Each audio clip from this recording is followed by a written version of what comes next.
I want to introduce our first prepared speaker today. And he's giving his icebreaker speech, number one. His basic principle of life is be true to yourself. I think Shakespeare and Hamlet would have agreed with him. He teaches at the Defense Language Institute, and his speech is entitled, What You Want. Dennis Hickmsn. All right. And we built on the title. So, many people believe that the most important thing in life is to get what you want. While I'm not completely against this maxim, I think it disguises a more important underlying idea, which I'd like to discuss today as kind of a retrospective guiding principle of my life, if you can have such a thing. And that is, find what it is that you really want. Okay? So, what you really want, that's an idea. We've all had the experience of dealing with insurance agents or my favorite used car salesman who endeavor to convince you that they have the product that not only you need, but you desperately want it. But we don't have to look that far afield. We can just look at our parents, many of whom will try to get you to study the thing they didn't study when they were in college. Yes. So in the end, we have a choice. We can study what our parents would like us to study, or we can pick the subject that we know they'll most vehemently disapprove of. And I picked the latter. I studied philosophy and psychology rather than business administration. It's the farthest thing from business I could find. And when I graduated in 1977, at the end of the Vietnam War, I found that neither one of them would have helped me get a job. And I became an insurance salesman. Which taught me a great deal, but what it did teach me was I wasn't a very good insurance salesman. My heart just wasn't in it. So I experimented with unemployment, underemployment, temporary employment for the next several years. And then I had a whim that maybe it was time to do something really different. And I joined the Army. And then I went home and told my wife I joined the Army. Oh. She wasn't as enthusiastic as I was, needless to say, but within 6 months I had made it through basic training and I was at DLI as a student of German. And that was the beginning of a new era for me. I don't know that I'd found what I wanted, but I was now looking. I was looking again. Okay.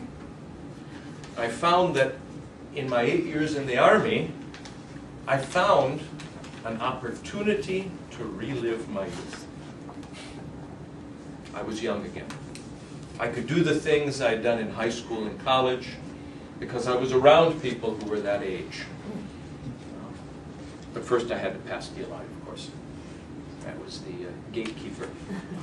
I went to Europe, Augsburg, Stuttgart, came back to Colorado, went back to Europe, and in Berlin.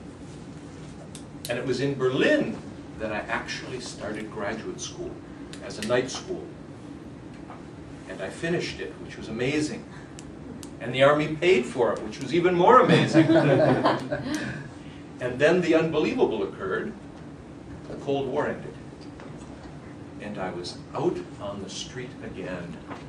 The Army riffed all the people for all the Eastern European languages except Russian.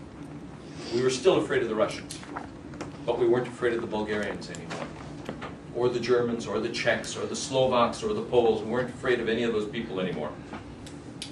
And they put us on the street. And at 45, having just gotten divorced, I started a new career as an English teacher because it was the only job I could do on the street in Berlin. And it was great. I had a second opportunity over the next 15 years to grow up again.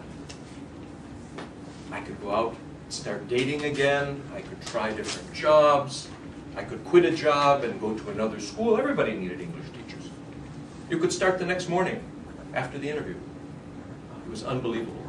And this was probably the most important time I had to find what I really wanted. I did everything I wanted. I tried everything. I could speak German. It was excellent. The Army had taught me. I moved to Prague when the Berlin government slowly started losing money, as happens when you reunify with another country. And they canceled the night school program. And I moved up from being an adult ed teacher to being a university professor in Prague. And then I moved into the military, and I became the teacher for people, officers going to Bosnia. And then one day we were listening to a Billy Joel song, Lullaby, and I started crying during this song in my English class. And I realized that what I wanted most was children. So I married my girlfriend and we started having children. We went to Abu Dhabi for 4 years. We came back to Prague for 3 years. And then I realized it was time to come home to the United States. So that's why we came here a year ago. We moved back to the United States. And I'm back working at DLI where this all started. Okay. She's moving much faster than the cars. So, is it possible to ever find what it is you really want in life? I don't know if it is, but it's important to never stop trying. And that's what I learned. To quote Henry David Thoreau, when it's time to die, let us not discover that we have never really lived. Okay, thank you.